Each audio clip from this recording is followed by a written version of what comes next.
चलिए हम लोग पढ़ रहे हैं 12th को एग्जाम को देखते हुए इंपॉर्टेंट क्वेश्चन, और हम लोग अभी पढ़ रहे हैं लॉन्ग आंसर टाइप क्वेश्चन। और लॉन्ग आंसर टाइप क्वेश्चन में हम लोग पास अभी है मैट्रिक्स से रिलेटेड इंपॉर्टेंट क्वेश्चन, और इस टाइप से क्वेश्चन गारंटी के साथ हर साल एग्जाम में आ रही है, और इस वर्ष भी आने की 99.9% संभावना है कि आएगा ही इस टाइप से। अगर आप इस टाइप से क्वेश्चन प्रैक्टिस कर लोगे तो आपका लॉन्ग आंसर टाइप का एक क्वेश्चन हाथ में 100% रहेगा। Solve the system of linear equations using matrix method. ये आपका 3 इक्वेशन दिया है, अब 3 इक्वेशन से एक्स वाई जेड निकालना है मैट्रिक्स मेथड से। तो कैसे सॉल्व करोगे? तो सबसे पहले मैं बात करूंगा लेट ए इक्वल टू मतलब वो the coefficient of x y and z. तो एक्स वाई जेड का कोफिशिएंट लिखो 3 -1 1, फिर बोलिए 2 -2 3, फिर बोलिए 1 1 -1। क्लियर? उसके बाद हम लोग लेंगे बी इक्वल टू, बी मतलब हुआ 5 RHS वाला लेना है 5 7 -1। उसके बाद क्या लेंगे हम? x is equal to, x is equal to क्या होगा बोलिए? X y z. तो आप ये आसानी से छाट लोगे, किन्हीं को दिक्कत होना भी नहीं चाहिए। उसके बाद आप काम करना डिटर्मिनेंट ऑफ ए निकालना। अब डिटर्मिनेंट ऑफ ए कितना हो जाएगा बोलिए? 3 -1 1, फिर बोलो 2 -2 3, फिर बोलो 1 1 -1। क्या करेंगे आप, कैसे सॉल्व करेंगे? तो कोई एक रो या एक कॉलम पकड़िए आप कहीं से। तो हम ले रहे हैं रो 1 तरफ से, रो 1 3 को लेंगे 3 इंटू, अब रिलेटेड रो कॉलम ढक दीजिए ऐसे। बोलिए माइनस माइनस +2 -3 यानी -1 आया, देख रहे हो ना आप? फिर आप माइनस फॉर्मूला से, अब -1 है इसलिए ब्रैकेट में मैंने लिया। बोलिए देखो, बोलो कितना होगा? तो -2, और ये इधर से भी माइनस फॉर्मूला से 3 -3 तो -5 होगा, मालूम है सबको? अब उसके बाद +1 इंटू, बोलिए कितना होगा? 2 1 2 -+2 यानी 4 आया। बात समझ रहे हो सब कोई? तो ये रिजल्ट आया -3 और ट्रिपल टाइम्स -5 और +4 कितना हो गया? ये -8 +4 यानी -4 नॉट इक्वल टू 0। क्या कर सकते हो आप आसानी से? डिटर्मिनेंट ऑफ ए में आप मिस्टेक कर सकते हो, तो याद रखना कहीं से भी सॉल्व करो स्टार्टिंग आप प्लस माइनस प्लस लिखना, ढंग ढंग से सॉल्व करना। क्लियर? दिक्कत हो पूछना, बारीकी से हम समझा देंगे फिर से। उसके बाद बात करेंगे हम फॉर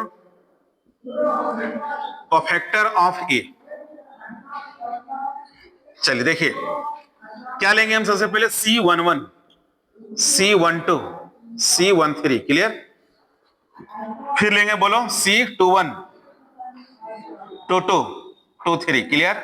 फिर बोलिए C31 C32 C33। C means cofactor, आप कैपिटल ये भी यूज कर सकते हो या डायरेक्ट पूरा नाम भी लिख सकते हो, कोफैक्टर ऑफ 3 इस तरह भी लिख सकते हो। तो ये स्टार्टिंग क्या होगा फॉर्मूला से? प्लस माइनस प्लस, मालूम है ना सबको? कौन सा फॉर्मूला हम लोग लगाते हैं मालूम है ना? -1 टू द पावर रो और कॉलम का ऑर्डर हम लोग ऐड करते हैं इनटू माइनस। प्लस हुआ पर क्या लिखेगा? माइनस प्लस माइनस, फिर प्लस माइनस प्लस। इन्हीं को प्रॉब्लम। अब 1 1 1 1 का जो होगा माने 3 का जो माइनर होगा वो कितना आएगा? ये वाला टर्म कितना आएगा? -1। -1 का माइनर कितना आएगा? -5। और +1 का माइनर कितना आएगा? 4। बात समझ में आया? 3 आप बड़ा आसानी से पुट कर सकते हो। क्लियर? अब उसके बाद करेंगे 2 1 2 1 मतलब ये दूसरा रो पहला कॉलम, ये इस तरह से ऐसे ढको। बोलिए माइनस माइनस 1 1 -1 कितना? क्लियर? बीच वाला लो 2 2 बीचों बीच ऐसे। बोलिए -3, देख रहे हो ना? और -1 1 1 जा 1 और माइनस फॉर्मूला से -3 -1 कितना? -4 2 3 लो ऐसे ऐसे ढको।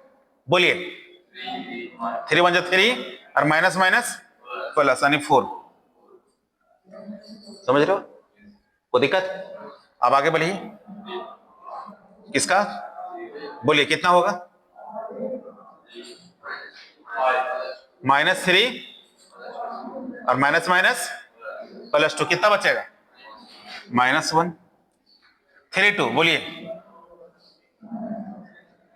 9 -2 कितना 7। फिर बोलिए 3 3 -6 और माइनस माइनस +2 -4। सॉल्व कीजिए इसको, क्या रिजल्ट आया बोलो। -1, बोलिए 5, बोलिए 4। कोई दिक्कत? अब यहां क्या आया बोलिए, बोलिए ओके, इसको बोलिए। और इधर और इधर -4। किन्हीं को दिक्कत? ये मिल गया कोफैक्टर। एक बार चाहोगे तो आप लिख सकते हो कि cofactor of a equal to क्या मिला बताइए। -1 5 4 बोलो 0 -4 -4। फिर बोलिए -1 -7 -4। किन्हीं को प्रॉब्लम? अब हम लिखेंगे देयरफॉर ए ज्वाइंट ए। क्या फॉर्मूला पढ़े हो इसका?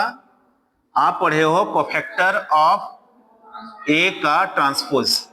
अब कोफैक्टर ऑफ ए कितना है दिख रहा है, अब उसको डायरेक्ट ट्रांसपोज कीजिए। जो रो में उसको कॉलम में लिखो। बोलो -1 5 4। फिर बोलिए 0 -4 -4। फिर बोलिए -1 -7 -4।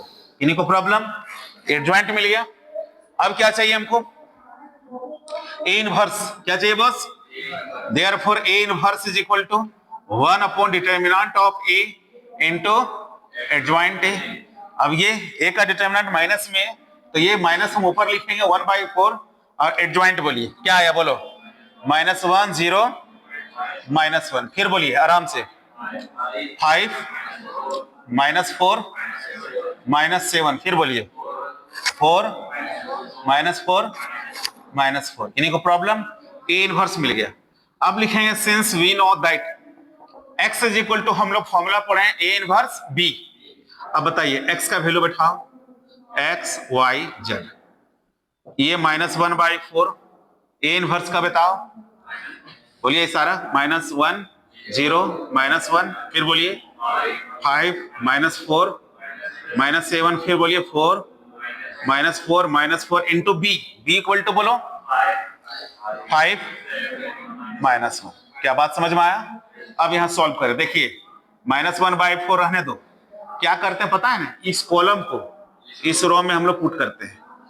फर्स्ट ऑर्डर के साथ आएगा। बोलिए -1 इंटू 5। सेकेंड बोलिए, थर्ड बोलिए माइनस माइनस +1। क्लियर? अब यहां बोलिए 5 5 जा 25। सेकेंड -28। थर्ड +7। बात समझ रहे हो ना? फिर बोलिए कितना 20। फिर -28। फिर बोलिए +4। माइनस माइनस प्लस दोनों। सॉल्व कीजिए इसको आप। x y z ये -1/4 इंटू कितना आया सॉल्व करने पर -4 आया। फिर बगल कितना आया +4।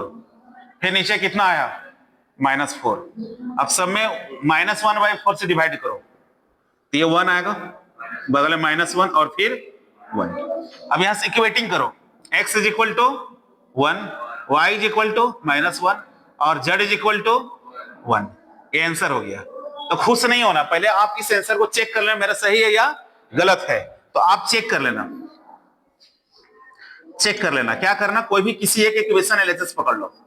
एलएचएस कोई भी इक्वेशन पकड़ लो, ले लो मान लो 3x - y + z है, पुट करो तो 3 × x यानी 3 होगा, -y माइनस +1 होगा, +z +1 यानी कितना आ गया 5। जांच हो गया। समझ गया ना? आप एग्जाम में जांच नहीं करना, मतलब आप रफ कहीं करके चेक कर लेना।